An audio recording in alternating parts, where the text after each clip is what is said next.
Noches, muchachos. Vamos a empezar la clase. Entonces, acá.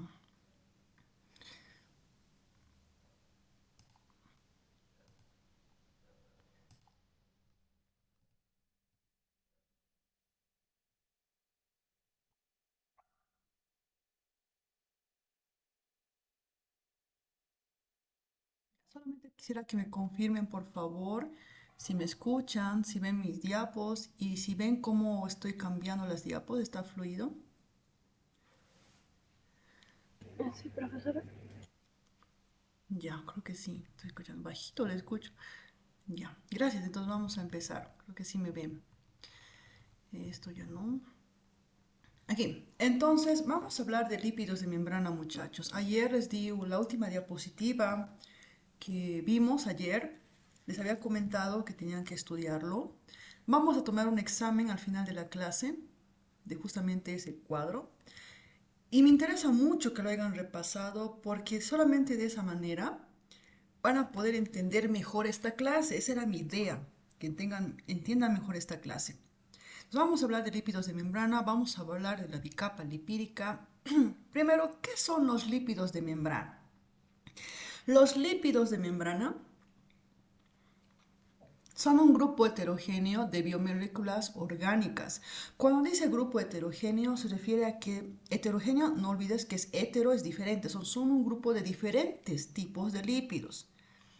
¿Y por qué biomoléculas orgánicas? Porque estas se componen de carbono, hidrógeno y oxígeno. Es por esto, ¿ya? Por estos tres componentes. En la imagen de la pantalla pueden observar que hay mucha cantidad de carbonos e hidrógenos. Entonces, por eso son biomoléculas orgánicas. Entonces, ya sabes qué son los lípidos de membrana.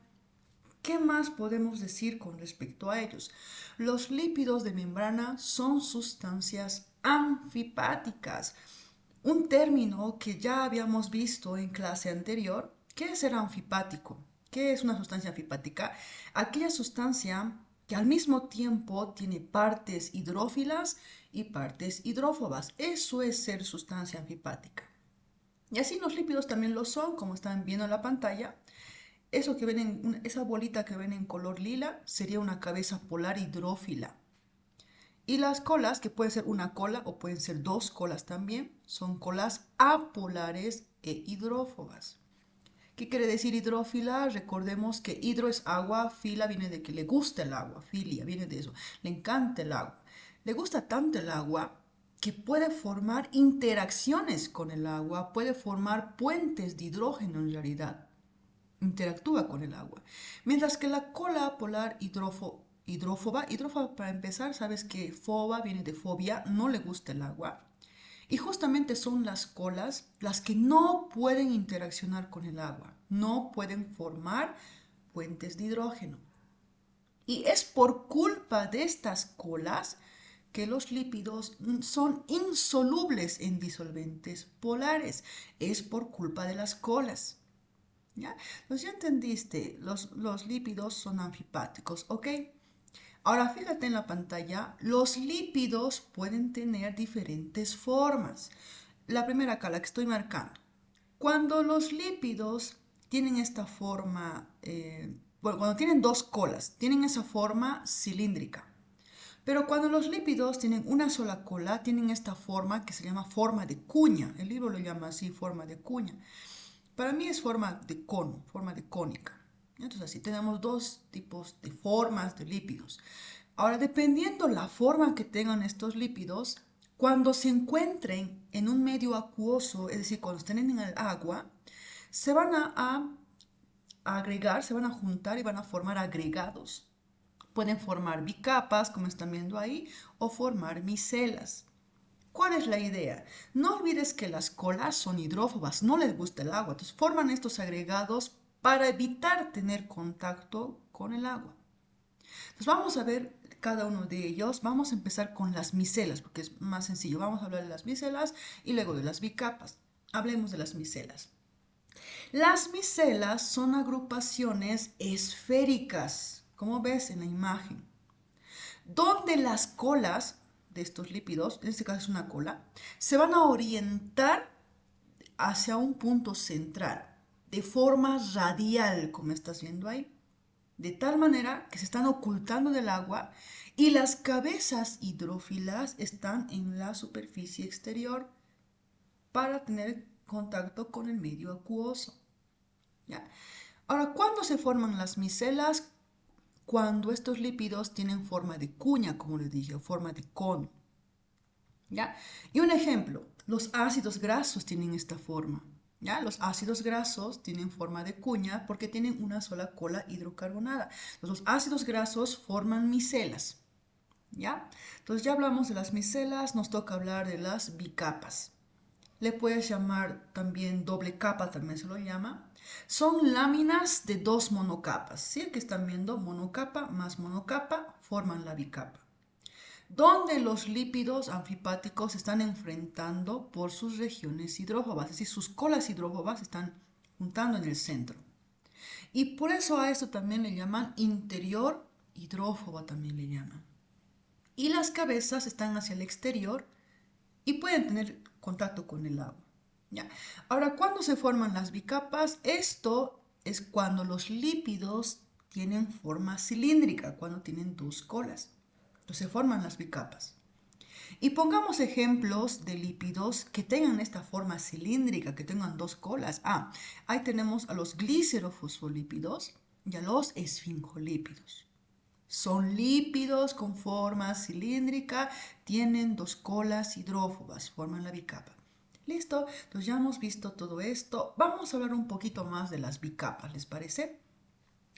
Las bicapas lipídicas tienen dos propiedades fundamentales. Tienen el autosellado y el autoensamblaje. No se van a olvidar porque vamos a volver a hablar al final. Y estas dos propiedades están relacionadas con la minimización de las fuerzas repulsivas. Es decir, lo que se quiere acá es que las colas hidrófobas de los lípidos no tengan contacto con el agua. En ambos casos es para eso, para minimizar el contacto de las colas con el agua. Entonces vamos a empezar con el autosellado, empecemos por ahí. El autosellado. Para hablar del autosellado quiero que veas la imagen. Es que las bicapas lipídicas pueden sufrir roturas, como está haciendo aquí. O el libro le llama solución de continuidad, le llama. Entonces sufren rotura. Al sufrir esa rotura, esas bicapas tienen la capacidad de repararse por sí solas de manera espontánea. Y como lo hacen es que los lípidos rápidamente se mueven y van rellenando ese sitio de rotura para reparar la bicapa. Los solitos hacen esto. Eso es el autosellado. Y ese fenómeno de autosellado es que asegura la integridad de la membrana. Y también está asegurando de alguna manera la viabilidad celular. ¿Por qué hablo de esto de la viabilidad celular? Porque se acuerdan que en algún momento les dije que si la membrana, la bicapa de la célula se rompe por algún motivo, ¿quién entra? Agua. Agua ingresa en gran cantidad, lo que provoca que esta célula se hinche de agua y en algún momento explota. Eso no puede pasar. Es por eso que esta propiedad autosellado evita eso, evita la muerte de la célula. No sé qué está, justamente es lo que estamos hablando. La alteración del autosellado causa muerte celular. Sin embargo, hay ciertos fármacos antiinfecciosos que destruyen bacterias, por ejemplo, con este mecanismo de acción. Quiero que vean la imagen. Hay fármacos que tienen la capacidad de romper la membrana de la bacteria y ¿quién va a entrar? Ya saben quién entra, agua ingresa, para que esta bacteria se hinche y en algún momento explote, lisis se llama eso. Entonces, algunos fármacos tienen ese mecanismo de acción, la rotura de la membrana de la bicapa lipídica. ¿Qué fármacos, doctora? Esto tienen que memorizar porque les pueden preguntar. Las polimixinas y los macrólidos polienos tienen ese mecanismo de acción. Ahora, hablemos un poquito de nosotros. Hemos hablado de fármacos. Hablemos de nosotros, nuestro sistema inmunitario. Nuestro sistema inmunitario, cuando nos quiere defender de patógenos, lo que hace es construir poros en su membrana que sean difíciles o imposibles de arreglar espontáneamente. Entonces, una vez que se crean, como estás viendo en la imagen, estos poros, ¿quién ingresa? El agua. Ingresa, se va a hinchar este patógeno y va a explotar. Es un mecanismo de defensa que tiene nuestro sistema inmunitario. Construye estos poros en sus membranas que no se pueden reparar. ¿Ya? Ahora, ¿quién es exactamente?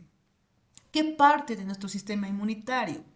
Las proteínas del complemento hacen esto y los linfocitos citotóxicos también. Son los que provocan la formación de estos poros, entonces, en su superficie de estos patógenos. ¿Ok? Ya. Entonces, ya hemos hablado del autosellado. Ahora vamos a hablar del autoensamblaje. Para eso quiero que recuerden que formaban los lípidos que tienen forma cilíndrica. Forman estas bicapas, como hemos dicho. Entonces, ahí tienes una bicapa. De tal manera que las colas estén ocultadas, ¿no ve? Hacia el centro, las colas hidrófobas están ocultadas. Pero fíjate qué pasa aquí a los extremos. Con flechas se los voy a poner ahí.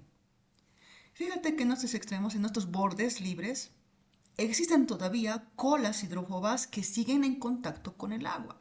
Y eso no puede ser así. No pueden existir bordes libres con colas hidrófobas con contacto con el agua. No puede existir. ¿Cuál es la solución? La solución es que esta bicapa lipídica lo que va a hacer es, se va a empezar a plegar sobre sí misma y va a formar un compartimiento sellado. Y justamente es lo que están viendo en la pantalla. Esa es la bicapa lipídica. Se está plegando sobre sí misma y está formando ese compartimiento sellado, cerrado. Eso se llama vesícula. Para que se acuerden, yo tengo una estudiante del año pasado que me decía, doctora, entonces quiere decir que las bicapas lipídicas se hacen bolita. Sí, se hacen bolita. ¿Para qué? Para evitar los bordes libres. Se hacen bolita entonces. Eso se llama vesícula. Ahora, ¿podemos nosotros crear vesículas en laboratorio? Claro que sí. Para eso requerimos tubos de ensayo. Aquí está un tubo de ensayo con agua. Y vamos a poner lípidos. En este caso son lípidos de forma cilíndrica, como estás viendo ahí. Los vamos a poner en el agua. Entonces, ¿qué hacen estos lípidos en el agua? Entonces, recuerda, como a las colas no les gusta el agua, van a formar primero bicapas. Y luego de formar bicapas, hay bordes libres. ¿Qué van a hacer? Se van a plegar sobre sí mismos las bicapas y van a formar ese compartimiento sellado, que se llama vesícula. O sea, ahí tenemos una vesícula. Pero como esta vesícula se ha formado en laboratorio, nosotros lo hemos provocado in vitro. Entonces, estas vesículas se van a pasar a denominar liposomas, se van a llamar ahora. ¿Ya? Ahora me preguntarán, doctora, ¿para qué se hacen los liposomas? ¿Para qué hacemos liposomas en laboratorio? Tienen sus funciones, ¿ya? Para estudiar la bicapa lipídica, sirve para eso, y también sirve para administrar fármacos. Esas son las funciones.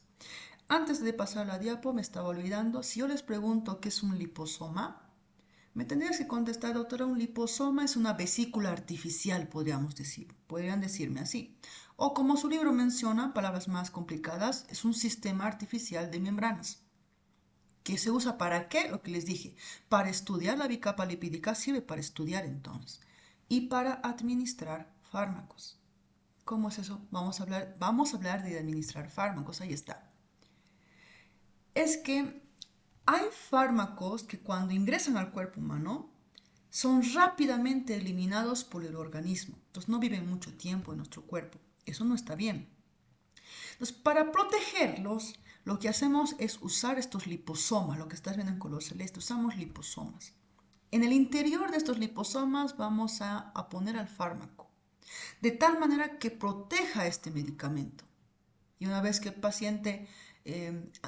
administremos este fármaco al paciente, este liposoma, va a permitir de que este fármaco no se elimine, como habíamos dicho antes, rápidamente. Entonces, de esa manera vamos a lograr mayor concentración del fármaco y vamos a prolongar su vida media en el organismo. Entonces, eso se puede hacer. Otro acá. Reducen los efectos adversos. Los liposomas pueden ayudarnos a reducir los efectos adversos. ¿Eso en qué momento? Para eso tenemos que hablar de tratamientos sistémicos. ¿Qué es un tratamiento sistémico? Cuando el fármaco Si bien estás usando para un órgano, para un tejido, digamos para el estómago, de todas maneras va a ir por todo el organismo y va a tener efecto en todos los tejidos, en todos los órganos, sí o sí, aunque no quieras. Eso es tener escasa especificidad tisular. Tú estás usando para el estómago, ya para ese órgano, pero de alguna manera no puedes evitar, va a llegar a todo el cuerpo, va a tener efecto en otros tejidos, en otros órganos también. Si nosotros queremos que solamente vaya al órgano donde queremos tratar, vamos a usar liposomas, por ejemplo, se puede usar liposomas. Liposomas que tengan ligandos específicos que sean reconocidos por el tejido órgano diana, que sean reconocidos por esos. Así vamos a aumentar el efecto beneficioso del fármaco y vamos a disminuir su toxicidad. Así solamente vamos a tratar el órgano que queremos tratar o el tejido diana. Entonces así se puede usar los liposomas entonces. ¿Qué más?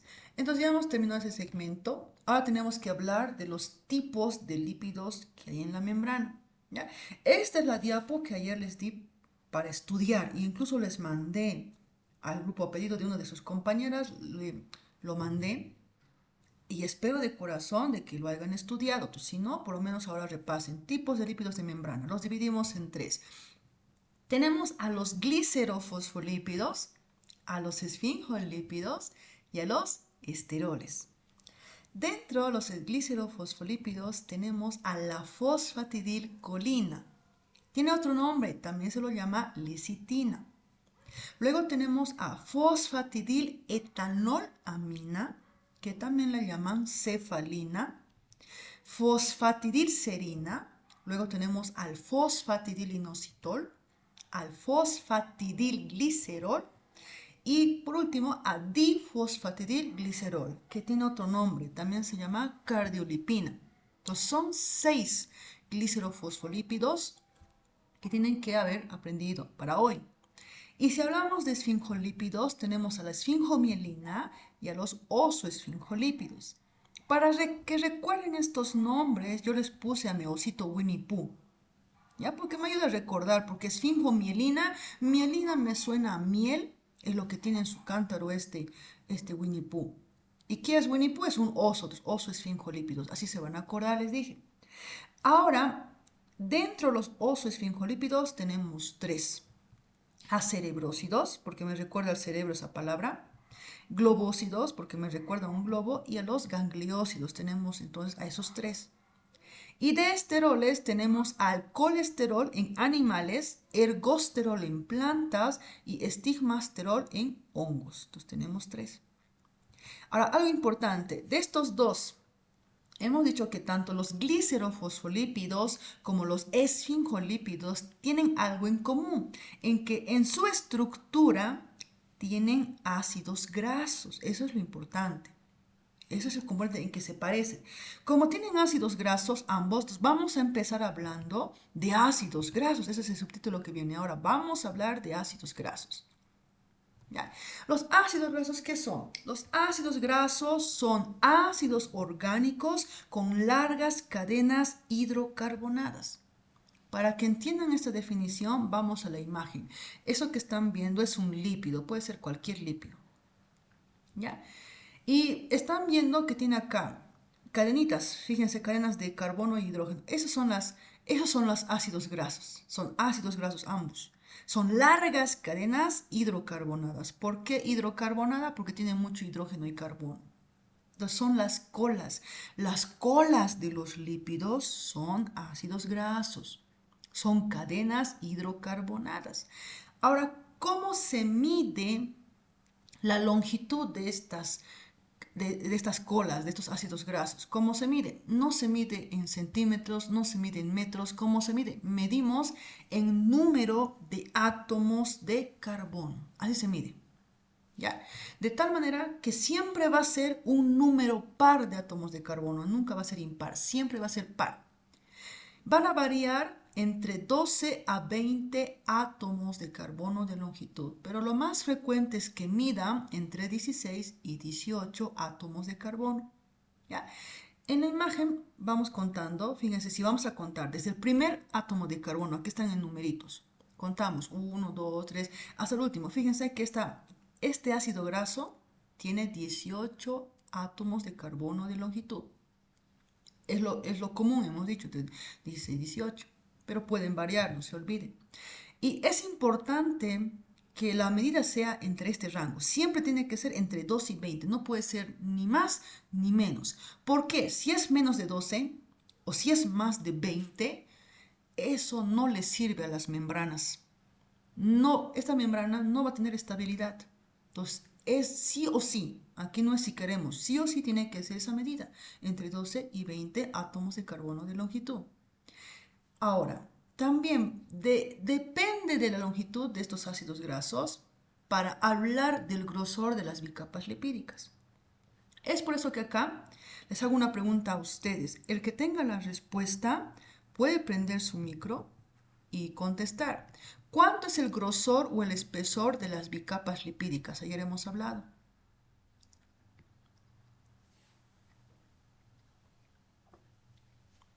¿Alguien que recuerde?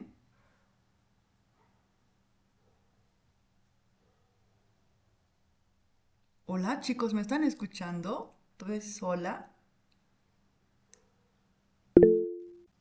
¿Cuánto es? Por favor, prendan su micro. ¿Cuánto es el grosor? Es el único grupo que no me contesta.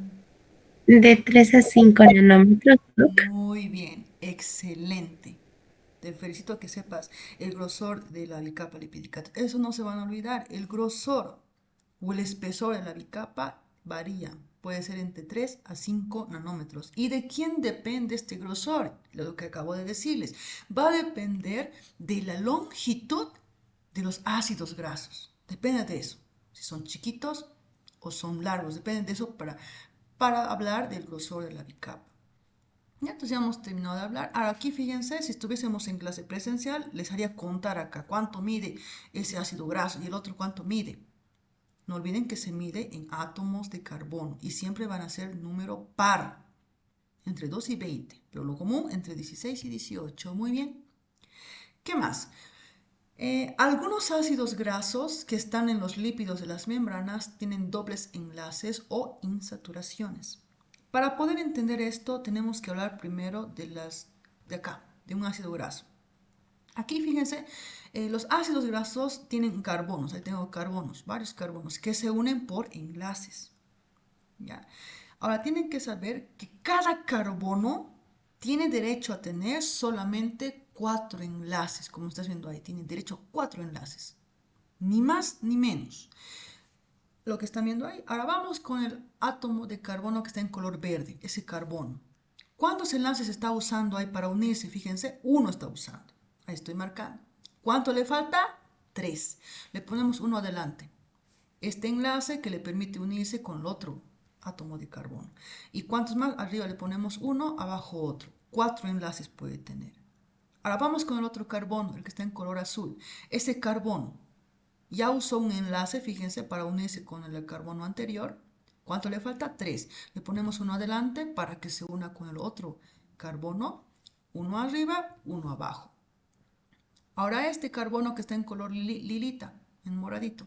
¿Cuántos enlaces ha usado hasta ahora? Uno. ¿Cuántos le faltan? 3. Nos ponemos uno para que se una con el otro átomo de carbono y arriba uno, abajo otro. Y así, ¿ya? Entonces tenemos aquí enlaces. Ahora tenemos que completar. Vamos a agregar hidrógenos, ahí está, para completar las uniones. A eso que están viendo es un ácido graso con enlaces simples primero y se llama ácido graso saturado, se llama. ¿Por qué saturado? Porque él tiene el número completo de hidrógenos. Por eso es saturado, está saturado de hidrógeno, número completo de hidrógenos. Ahora vamos con el insaturado a ver cómo se forma. Ahí está. Fíjense otra vez átomos de carbono. ¿Ya?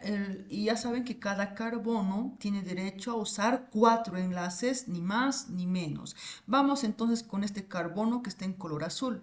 Fíjense que este carbono usó 2 enlaces para unirse con el otro carbono. Usó 2 enlaces. ¿Cuánto le faltan? 2. Le ponemos uno atrás para que se una con el otro carbono y uno arriba. Entonces, 4. Nada más no le podemos dar. El otro carbono que está en color morado, ese carbono, ¿cuántos enlaces ha usado? 2. ¿Cuántos le faltan? 2. Entonces, uno vamos a poner adelante para que se una con el otro átomo de carbono y uno arribita, ahí está. Entonces, ahora que tenemos que completar con hidrógenos, ahí está. Este ácido graso es diferente. Primero que tiene enlace doble, ahí tiene un enlace doble. Puede tener más, un enlace doble, dos enlaces dobles. En este caso tiene un solo enlace doble. Y fíjense el número de hidrógenos, es incompleto. Por eso llamamos a este ácido graso insaturado, porque tiene número incompleto de hidrógenos. Entonces, ¿entendiste así? ¿Qué es ácido graso saturado y qué es ácido graso insaturado? Acá tengo dos imágenes. En clase presencial tendría que haberles preguntado, pero ahora van a contestar en su cabecita nada más. La primera imagen acá, la que estoy marcando, la de arribita. Ese ácido graso tiene enlaces simples, ¿no ven? ¿Es saturado o es insaturado? Es saturado porque tiene el número completo de hidrógenos. Y el de abajo, primero que tiene enlace doble. ¿Y es saturado o insaturado? Insaturado porque tiene número incompleto de hidrógenos. Pues así, ¿ya se entendió? Ya entendiste. ¿Qué más? Vamos a hablar un poquito más de los insaturados. Fíjense ahí, tengo dos ácidos grasos insaturados. Fíjense acá, 1 y 2, tengo dos. Y son dos configuraciones, configuración cis y configuración trans. ¿Qué es eso? Configuración cis es cuando los átomos de hidrógeno, los hidrógenos, están yendo al mismo lado del enlace, del doble enlace. Mientras que con la configuración trans es cuando estos hidrógenos, uno va hacia arriba, el otro va hacia abajo. Eso es trans. ¿Cuál será lo más frecuente? El libro dice, todos los ácidos grasos insaturados que están en nuestras membranas están en configuración cis. No hay trans. ¿Ya? Y para esto les voy a poner un ejemplo. Por cierto, yo no soy transfóbica. ¿Ya? En algún momento les dije, yo no soy, yo no parto de esa idea.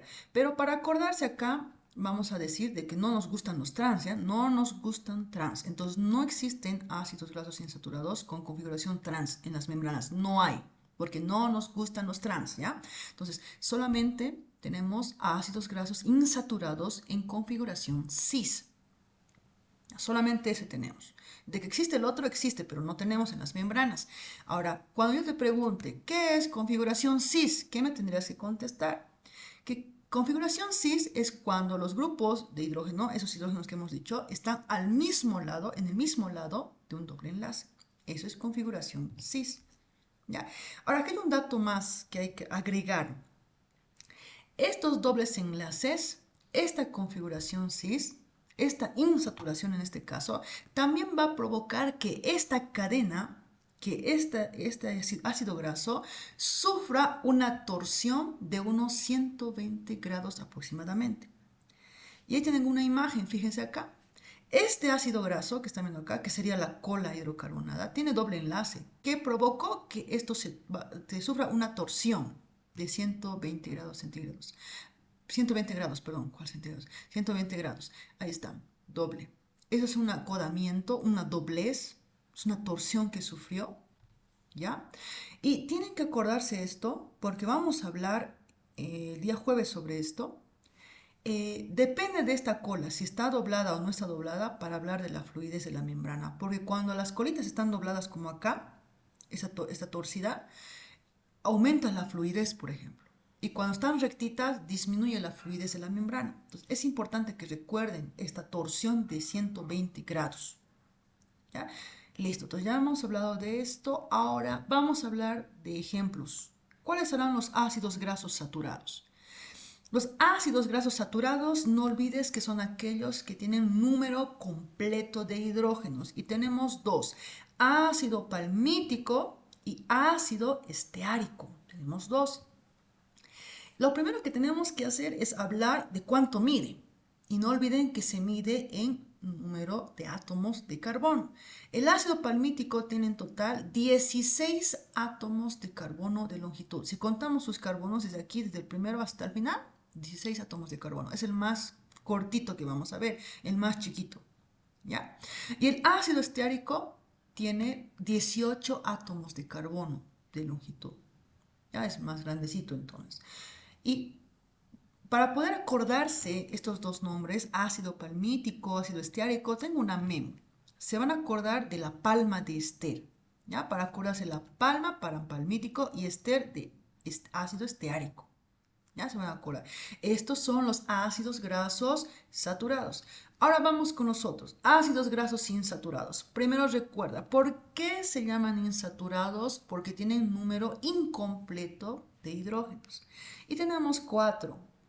El ácido oleico, el ácido linoleico, el ácido linolénico y el ácido araquidónico. Tenemos 4. El ácido oleico, primero veamos el tamaño, la longitud. Tiene 18 átomos de carbono en total. ¿Y cuántos dobles enlaces tiene? Tiene uno solo, como ves en la pantalla. Un doble enlace. Mientras que el ácido linoleico tiene 18 átomos de carbono. Si vas contando desde acá, en números están, tiene 18 átomos de carbono y tiene 2 dobles enlaces. Aquí están en rayitas. Cuando veas doble rayita, esas son dobles enlaces. Tiene 2 dobles enlaces.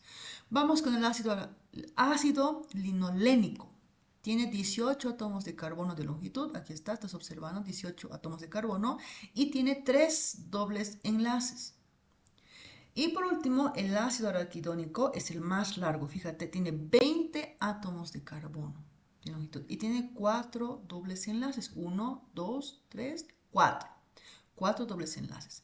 ¿Listo? Entonces así. Ahora, quiero que veas que toditos los ácidos grasos que hemos hablado tienen 18 átomos de carbono, excepto el primero. ¿Quién era el primero? Ahí está. Ácido palmítico, 16 átomos de carbono. Los demás tienen 18, excepto el último, que tiene 20 átomos de carbono. ¿Ya? Ácido araquidónico, el más largo. ¿Listo? Entonces ya sabes cuáles son los ácidos grasos saturados, los insaturados. Volvamos acá. Habíamos empezado con esta diapo. Tipos de lípidos de membrana. Ahí tenemos los glicerofosfolípidos, los esfingolípidos, los esteroles. Dijimos que estos dos primeros, lo que tienen en común es que tienen en su composición ácidos grasos. Y hemos hablado de esos ácidos grasos. Ya hemos dicho qué son, hemos hablado de sus características, tipos y todo eso. Ahora vamos a enfocarnos a hablar solamente de los glicerofosfolípidos. Entonces empecemos por ahí. Glicerofosfolípidos. Primero, tienes que saber que tiene otro nombre. Le llamas glicerofosfolípido o fosfoglicérido, su otro nombre. ¿En qué consiste? Su libro dice que son ésteres de glicerol, con 2 ácidos grasos y un grupo de cabeza polar. Para que entiendas, vamos a ver la imagen. Acá está la imagen. Este es un glicerofosfolípido. Lo que está pintado en color verde vendría a ser el glicerol, el éster de glicerol. Ahí está. Y este está unido hacia abajo, fíjense, con 2 ácidos grasos. Esos ácidos grasos serían las colas hidrocarbonadas. Y hacia arriba, ¿con quién se une? Es una cabeza, un grupo de cabeza polar. Ahora, esa cabeza casi siempre suele ser un ácido fosfórico. Pues ahí está, es un ácido fosfórico.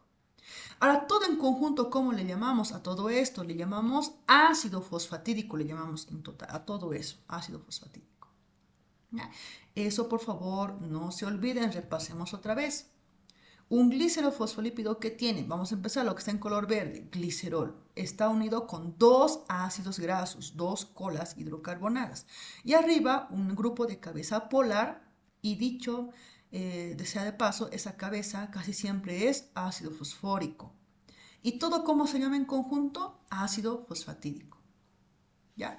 Ahora vamos a ver un poquito más del glicerol. El libro va poniendo acá, esto que está en la pantalla, es copia y pega de su libro, les voy a explicar de manera más sencilla. Hablemos del glicerol acá. Antes de que el glicerol se una a estos componentes, ¿cómo era? Ahí está, así es el glicerol, solito. Y aquí abajo, fíjense, OH, OH, OH, ¿eso qué son? Grupos hidroxilo, 1, 2, 3. Tiene 3 grupos hidroxilo. ¿Ya?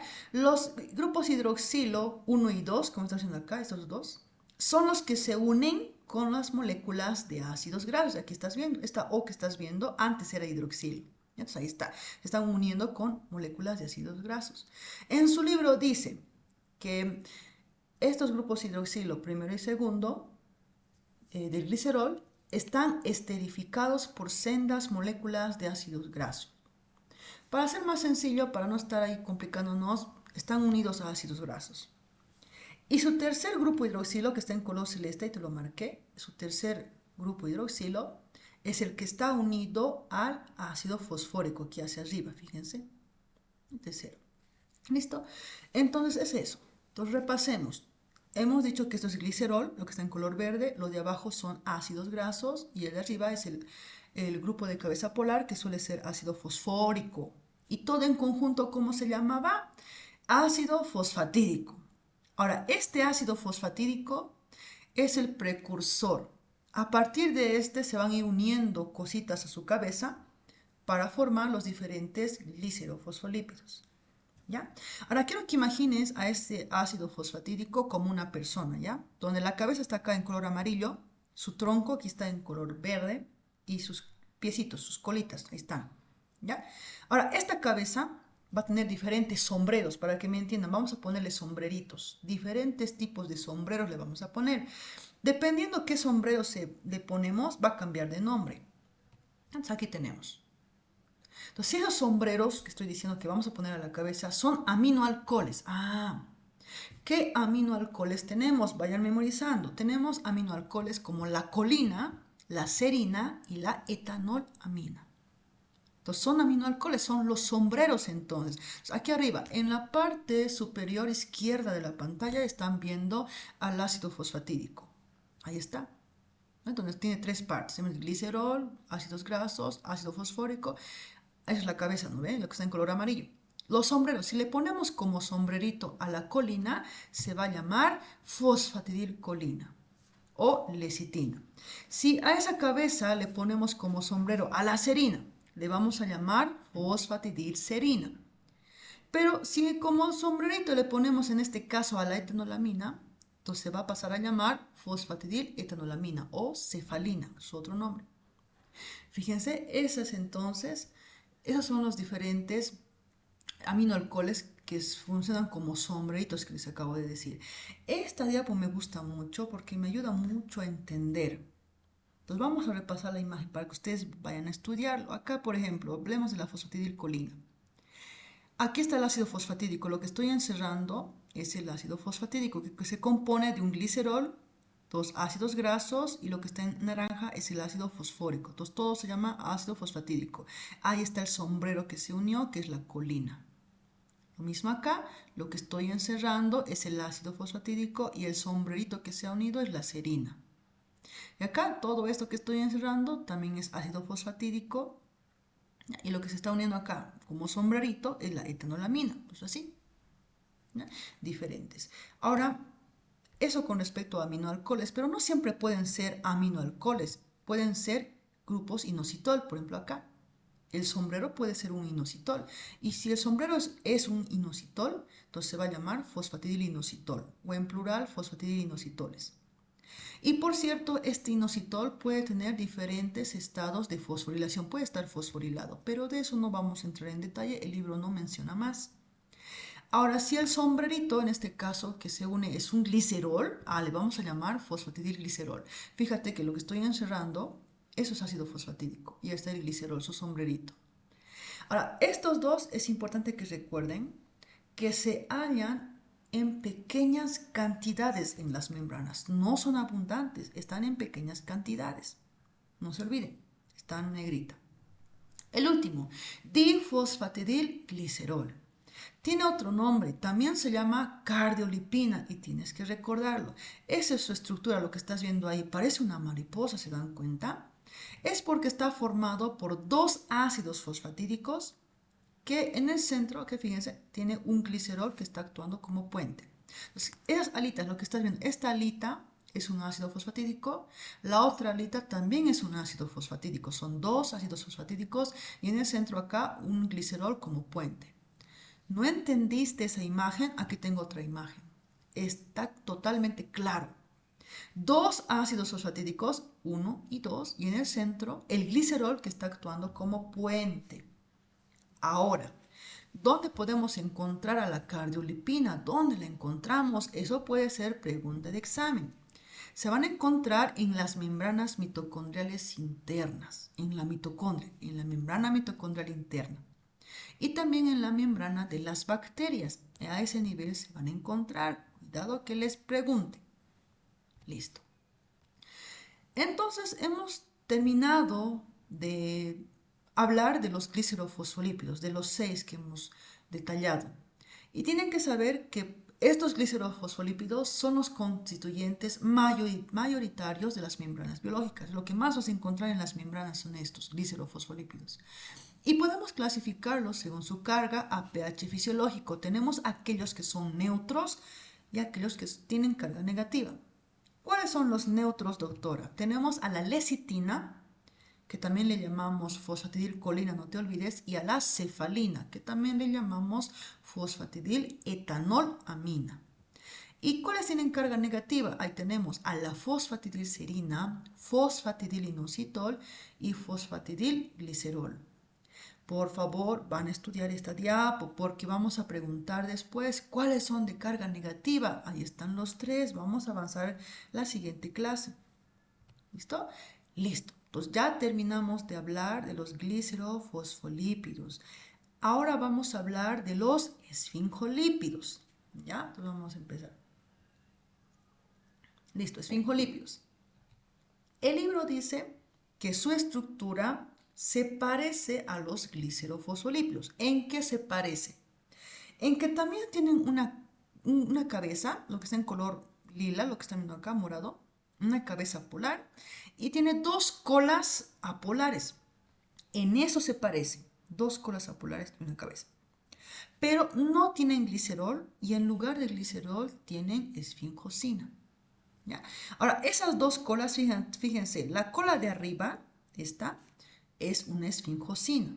Y la esfingosina es un aminoalcohol de cadena larga. También es aminoalcohol. Y la cola de abajo, fíjate, es un ácido graso. Fíjense, tiene 2 colas diferentes. No son iguales.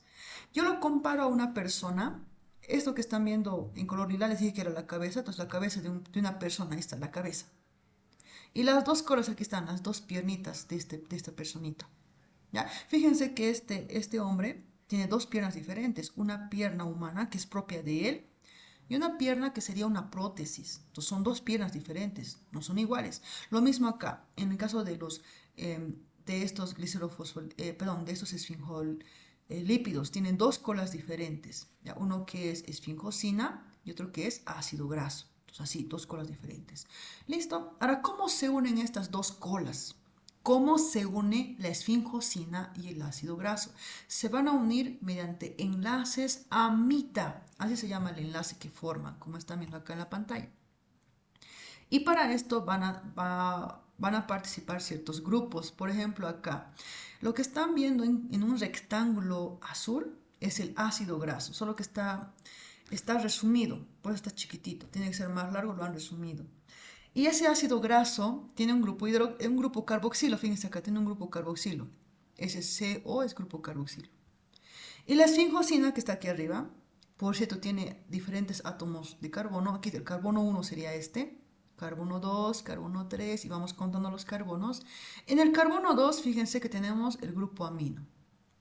¿Ya? Entonces, entre estos 2 grupos se van formando. Entonces, lo que el libro dice, el enlace amida se va a formar entre el grupo carboxilo del ácido graso y el grupo amino del carbono 2 de la esfingosina. Ahí se forma el enlace amida. Lo que están viendo acá es el enlace amida. Ahora, cuando tú tienes esfingosina más ácido graso, ¿qué tienes en total? Juntos van a formar la ceramida. ¿Ya? Entonces, cuando yo les pregunte, chicos, ¿cómo se forma la ceramida? ¿O qué es la ceramida? Es la unión de la esfingosina y el ácido graso. Eso es una ceramida. Y en este caso, la ceramida va a ser la precursora. A partir de esta ceramida se van a formar los diferentes esfingolípidos. Estas colas entonces van a haber diferentes cabezas que se van a unir. Ahora van a ser las cabezas las que van a variar, diferentes cabezas. Entonces, de esa manera es que tenemos 2 clases de esfingolípidos según el grupo de cabeza polar que se está uniendo a la ceramida. ¿Y cuáles son esas 2 clases? Ustedes ya lo conocen. ¿Se acuerdan del osito Winnie Pooh? Entonces deben acordar las dos clases de esfingolípidos. Ahí tenemos a las esfingomielinas y a los osoesfingolípidos. Y dentro de los osoesfingolípidos tenemos tres, los cerebrósidos, los globósidos y los gangliósidos. Entonces vamos a hablar de ellos. Empecemos por las esfingomielinas, ¿les parece? En la pantalla quiero que me muestren, bueno, no estamos en clase presencial, ¿no? Identifiquen cuál es la ceramida. ¿Dónde está la ceramida? Está acá, están pintaditas, fíjense. La ceramida era la unión entre la esfingosina y el ácido graso, no se olviden. Entonces, esa es una ceramida, las colas. Y esas colas, fíjense acá, lo que está en color plomito es la cabeza. Esa cabeza es la que varía. En este caso, los grupos de cabezas polares van a ser aminoalcoholes fosforilados. ¿Qué aminoalcoholes les enseñé hace un momento?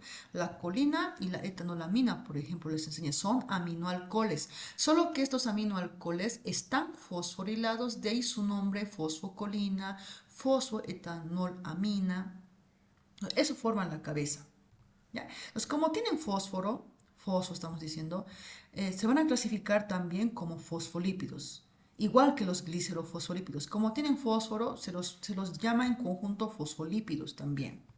¿Ya? Ahora, ¿dónde se encuentran las esfingomielinas? Tenemos que hablar de eso.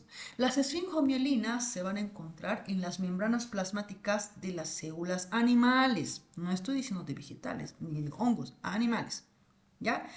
Y sobre todo, ¿dónde se van a encontrar?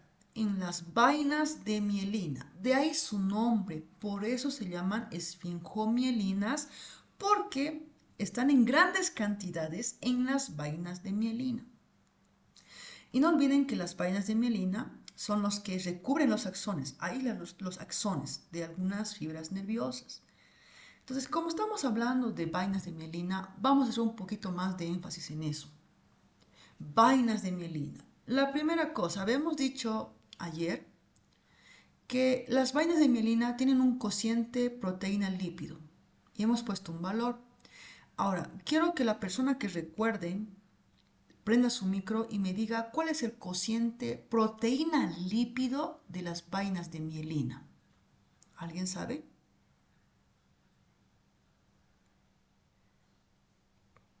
Hola, chicos, otra vez. Nadie sabe, chicos, cuál es el cociente proteína lípido de la vaina de mielina. Otra vez, este grupo no ha estudiado. ¿Algún voluntario? ¿Cuál es el cociente proteína lípido? ¿Nadie? ¿En serio? ¿Y su libro no está con ustedes ni para ver? No, chicos, estamos mal.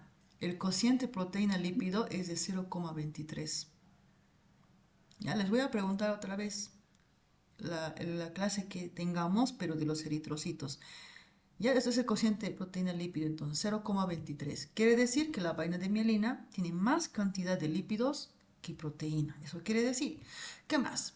¿Cómo se forman las vainas de mielina? Estas se van a formar gracias a las células de la glía. Las membranas, como estás viendo acá en la imagen, estos son axones, estas son vainas de mielina, se van a formar por la aposición sucesiva de membranas de la célula de la glía. Entonces se van a ir rodeando de muchas membranas. ¿Ya? Pero tienen que saber que estas vainas de mielina no están pues en todo el axón continuo, sino que están separadas. Hay varias vainas de mielina, como acá estás viendo, 1, 2, 3, 4, son varias que están cubriendo ese axón. De tal manera que entre una vaina de mielina y otra vaina de mielina se encuentran estos espacios que se llaman nódulos de Rambier o nodos de Rambier. ¿Ya? ¿Y para qué sirve esto? Es que de esta manera ayuda a que el impulso nervioso vaya más rápido. ¿Cómo es eso, doctora? Es que las neuronas mandan señales eléctricas, chicos, mandan impulsos nerviosos. Y estos van saltando, fíjense en la imagen, por los nódulos de Rambier. Eso hace que la conducción de esta información sea más rápido de lo que podría ocurrir en las fibras nerviosas que no tienen vaina de mielina. Entonces, conducción saltatoria es más rápido. Ahora vamos a hablar de una enfermedad, ya que estamos hablando de vainas de mielina, vamos a hablar de una enfermedad, la esclerosis múltiple. Vamos ahí. La esclerosis múltiple es una enfermedad autoinmunitaria. ¿Eso qué quiere decir? De que el propio sistema inmunitario está atacando al organismo. Eso es autoinmunitario. ¿Y con qué cursa? ¿Qué es lo que ocurre acá? Va a ocurrir desmielinización del sistema nervioso central. Fíjense la imagen, las vainas de mielina se van destruyendo. Eso es desmielinización. Y tienen que saber que el sistema nervioso está dividido en sistema nervioso central y sistema nervioso periférico. ¿Cuál de los dos sistemas está afectado? El sistema nervioso central. El sistema nervioso central está formado por el encéfalo y la médula espinal. A ese nivel está afectado. ¿Ya? ¿Qué más? Entonces, ¿cuál va a ser la consecuencia? La consecuencia es que los impulsos nerviosos, la señal eléctrica, va a ir más lento. Si no hay vanas de mielina, entonces no va a haber conducción saludatoria. Entonces la señal va a ir más lento. Incluso se va a interrumpir la transmisión del impulso nervioso. Es por eso que estos pacientes van a presentar un cuadro clínico. Van a presentar debilidad, falta de coordinación y problemas del habla, incluso problemas de la visión. Entonces así. Por favor, van a repasar esta enfermedad, porque al curso básico lo que le encanta preguntar son enfermedades y fármacos. Eso le gusta preguntar sobre todo. ¿Ya? Entonces van a repasar, a ver, veamos su memoria, en su cabecita, recuerden. ¿Cuál es el cuadro clínico? ¿Qué presentan estos pacientes? Debilidad, falta de coordinación, después problemas del habla y problemas de la visión. Entonces van a repasar la esclerosis múltiple. Listo, pues ya terminamos de hablar de las esfingomielinas. Ahora vamos a hablar de los osoesfingolípidos. Por cierto, tiene tres nombres. Fíjense que también se llaman glucoesfingolípidos o glucolípidos. ¿Ya? Y lo primero que tienen que ver es que tenga ceramida. Entonces busca la ceramida. Ahí está la ceramida. Aquí también tengo ceramida. ¿Y qué era la ceramida? Era la unión entre la esfingosina y un ácido graso. Es lo mismo así. Eso tiene que tener. Esas son las colas. ¿Y qué es lo que varía acá? La cabeza, el grupo de cabeza polar. ¿Quién son? En este caso, el grupo de cabeza polar van a ser una o varias unidades glucídicas. ¿Eso qué quiere decir? Son azúcares. Un azúcar o varios azúcares. En la primera imagen, fíjense acá, el grupo de cabeza polar es un solo azúcar. Aquí está. Está en una imagen como un hexágono, estás viendo ahí. Es la cabeza. Un solo azúcar. Una sola unidad glucídica. Pero abajo, fíjate acá abajo. Tengo otro ejemplo donde tenemos que se unen a las ceramidas, se están uniendo varias unidades glucídicas, varios azúcares. Entonces, eso va cambiando. En este caso, estos osoesfingolípidos no tienen ácido fosfórico, por lo tanto no podemos clasificarlos como fosfolípidos. No hay ácido fosfórico. ¿Qué más? Entonces, ¿cómo se une? Esta cabeza polar que hemos dicho, que es un glúcido, es un azúcar, está conectado al grupo hidroxilo. Acá, lo que ves en O, antes era hidroxilo, antes que se una. Entonces, es el grupo hidroxilo, que le pertenece al carbono 1 de la esfingosina. Entonces, ahí se une. Esa es la unión que tiene. Ahora, los osoesfingolípidos a su vez se dividen en tres, eso ya les enseñé. Los cerebrósidos, los globósidos y los gangliósidos. Tenemos tres. Y vamos a hablar de cada uno de ellos. ¿Ya? Esta diapo, por favor, es importante. Bueno, es un esquema que resume esos tres que vamos a hablar. Me gusta mucho porque para repasar para un examen es súper sencillo con este cuadro. ¿De qué estamos hablando? De osoesfingolípidos. ¿Qué tienen que tener? Sí o sí una ceramida. Aquí está, aquí arribita está viendo la ceramida. No olviden que la ceramida es la unión de una esfingosina con un ácido graso y se unen por un enlace que se llama amida. No se olviden de eso, por favor. Entonces, así, en este caso, mi ceramida está estirada, ¿no? Las cosas están a los lados. ¿Y a eso qué se van a unir? Cabezas. En este caso son azúcares. Por eso se llaman osoesfingolípidos. Azúcares, son azúcares. Y se dividen en cerebrósidos, globósidos y gangliósidos. Empecemos por los cerebrósidos. Ahí tenemos. Entonces, primero busca la ceramida. Lo que estoy encerrando es la ceramida. Y acá lo que está en un dibujito de forma hexagonal, un hexágono, eso sería el azúcar, el glúcido. Entonces, los cerebrósidos solo tienen un monosacárido. ¿Qué es monosacárido? Un solo azúcar. Uno solo. Ese monosacárido puede ser glucosa o galactosa. Uno solo. Mientras que los globósidos, en su cabeza, fíjate, esto es ceramida, lo que estoy encerrando, en la cabeza, en cabeza polar, van a estar constituidos por disacáridos. ¿Qué significa disacárido? Dos azúcares significa. O pueden ser oligosacáridos, una cadena corta de azúcar. Entonces, fíjense la diferencia. Aquí pueden ser disacáridos u oligosacáridos. ¿Ya? Ahora, estos dos se parecen en algo. Tanto los cerebrósidos como los globósidos son considerados como glucolípidos neutros, que quiere decir que no tienen carga a pH fisiológico. En eso se parecen. Vamos con los gangliósidos. Primero que los gangliósidos, en su cabeza polar, van a contener oligosacáridos, una cadena corta de azúcares. Pero, aparte de eso, van a contener sí o sí una o varias unidades de ácido siálico. En este caso, en la imagen están viendo en un rombo de color morado el ácido siálico. Puede ser uno o puede ser varias unidades. Por cierto, el ácido siálico también tiene otro nombre, también se llama ácido N-acetilneuramínico, también se llama. Y un dato interesante de esto, el ácido siálico es el que le da carga negativa al gangliósido. Por eso el gangliósido tiene carga negativa a pH fisiológico. ¿Ya? Entonces, por culpa del ácido siálico es que el gangliósido tiene carga negativa. ¿Ya? Entonces, fíjense, ahí están los tres.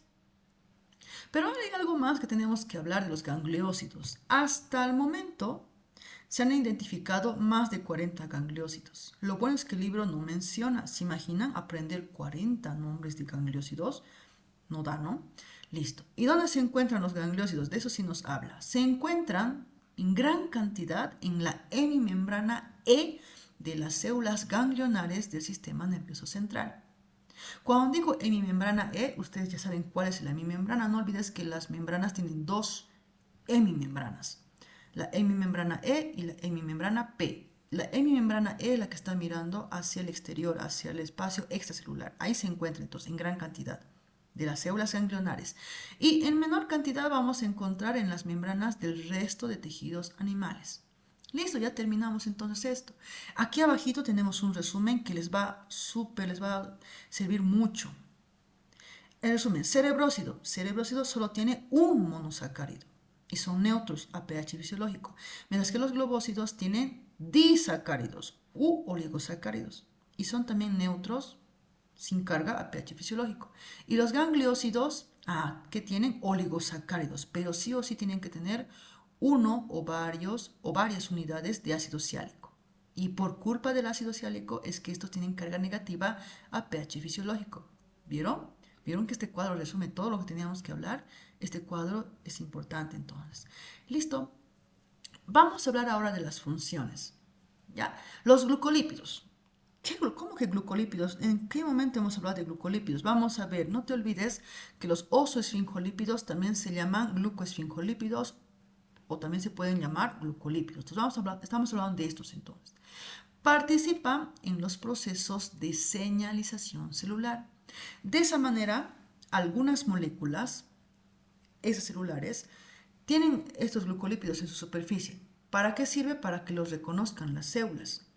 O puede ser para que se reconozca una célula con otra célula, para que se reconozca, también sirve, como ven en la pantalla. Estás viendo un vaso sanguíneo.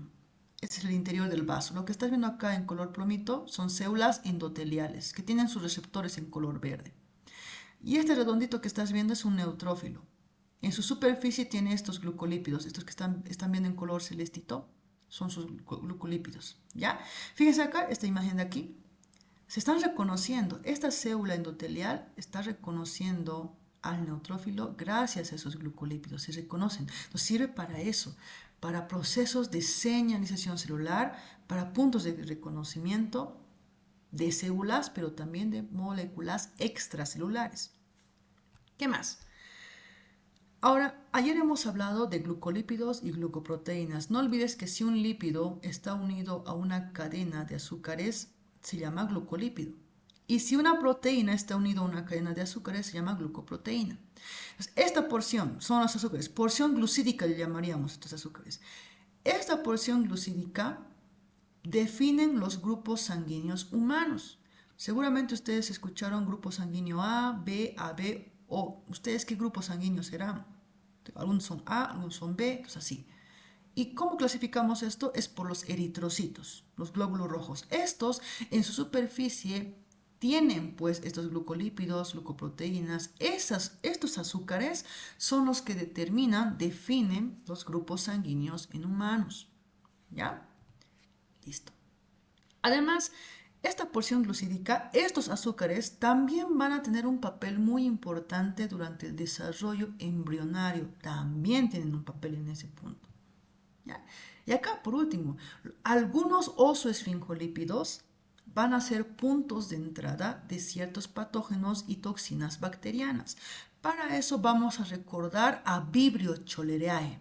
¿Se acuerdan de la bacteria que tenía el nombre de tu amigo el cholero, Vibrio cholerae? Esta bacteria, Vibrio cholerae, produce una toxina que se llama toxina colérica. Recuerden que la toxina colérica tiene dos subunidades, subunidad A y subunidad B. Ahí tenemos. ¿Dónde actúan? A nivel de las células epiteliales del intestino. Entonces, esto es intestino. Esa es la luz del intestino, es la célula epitelial.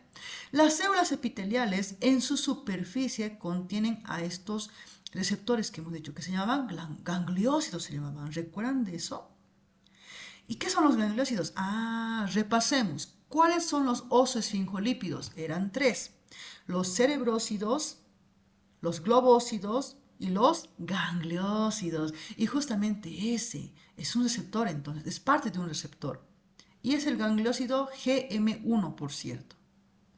Y volvamos a la toxina. Entonces, la toxina, aquí está, la toxina colérica. ¿Quién se une al gangliósido entonces? La subunidad B.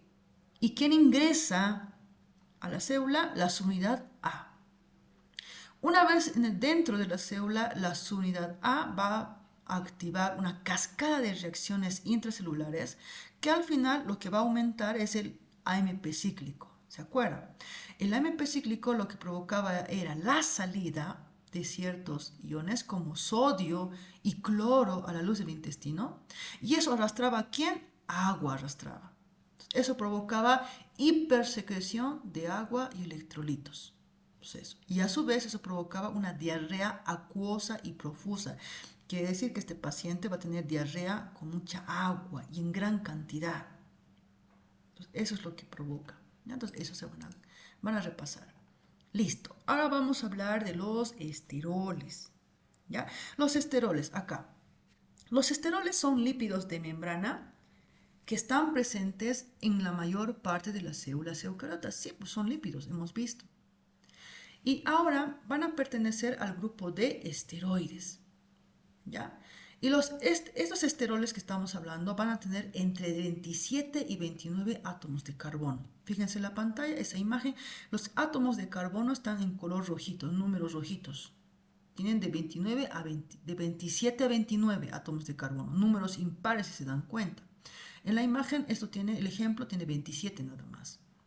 Y están organizados en torno a un núcleo de esterano o llamado también ciclopentano perhidrofenantreno. Eso que están viendo en A, B, C, D, eso que están viendo en hexágonos y un pentágono acá, esos cuatritos, esa estructura es el núcleo esterano. Y dependiendo quién se une va cambiando de nombre. Ahí está. Lo que estás viendo en la pantalla, ese es un núcleo esterano o ciclopentano perhidrofenantreno.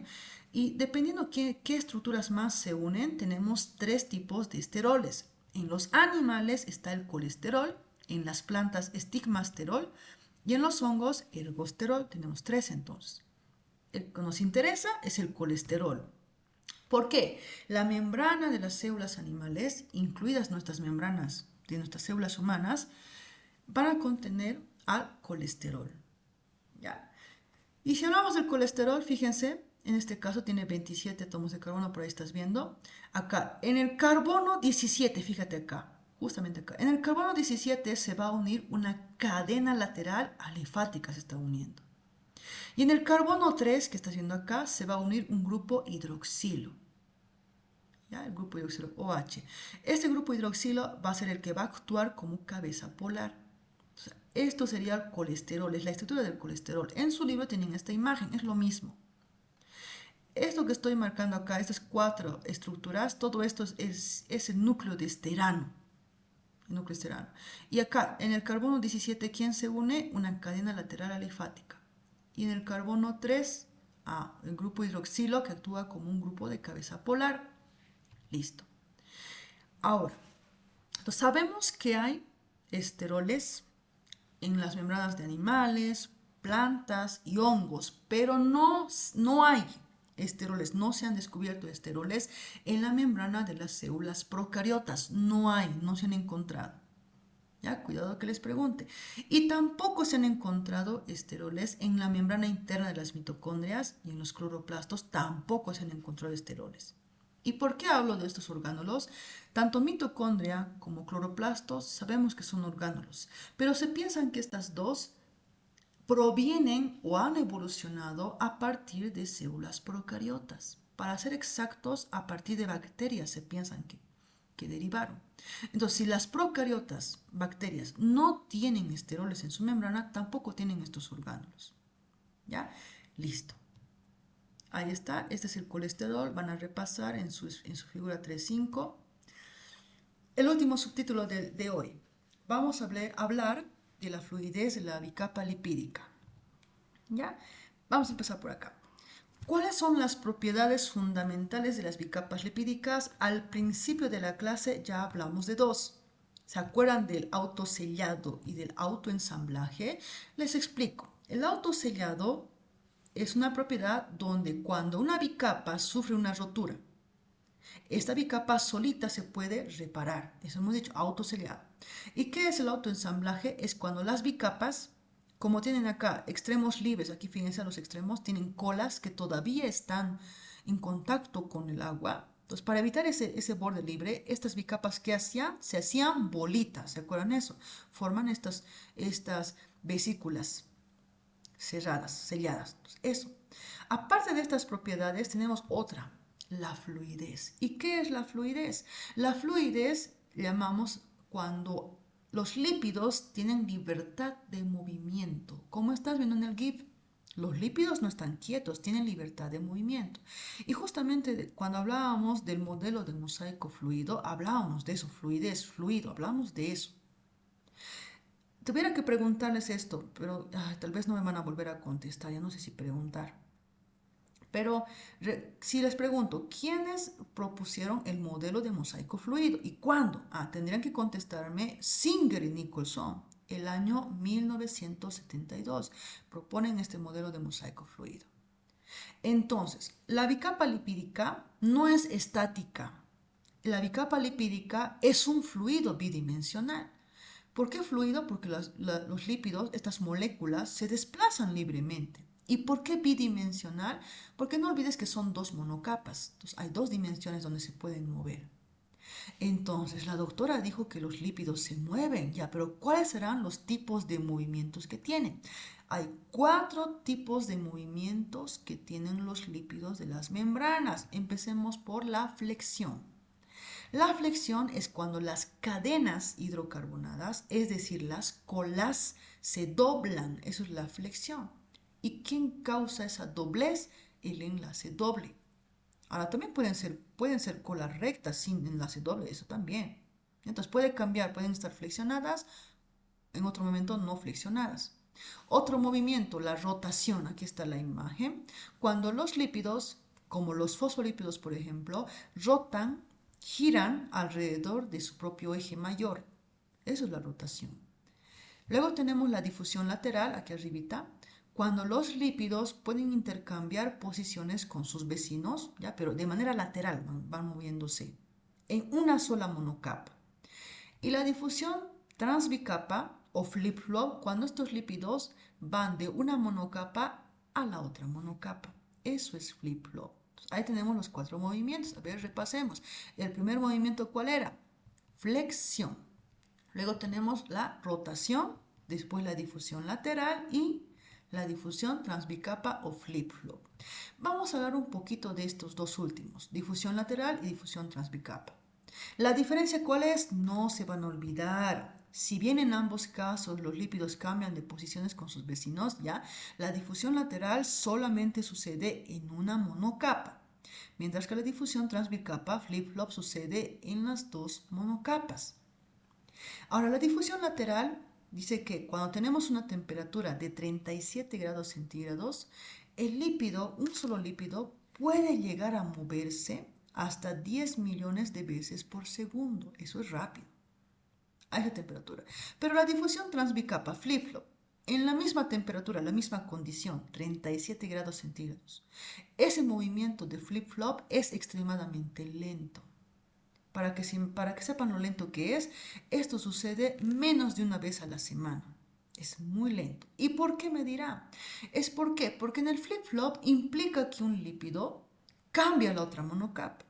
Y para eso, esta cabeza, por un momento, va a tener contacto con las colas hidrófobas. Y eso no les gusta a los lípidos, no les gusta tener contacto con las colas hidrófobas. Entonces, por eso lo hacen lentos rara vez. Ya, listo. Entonces, con eso hemos terminado, chicos. Hasta acá es entonces el avance de hoy. Ahí lo vamos a dejar. Eso de agentes que influyen en la fluidez de la membrana lo vamos a hablar la otra clase que viene. Ya. Ahora lo que queda es llamar lista. Espérenme un ratito. Vamos a dejar de compartir. Ya. Espérenme. Ay, no. Me estoy equivocando.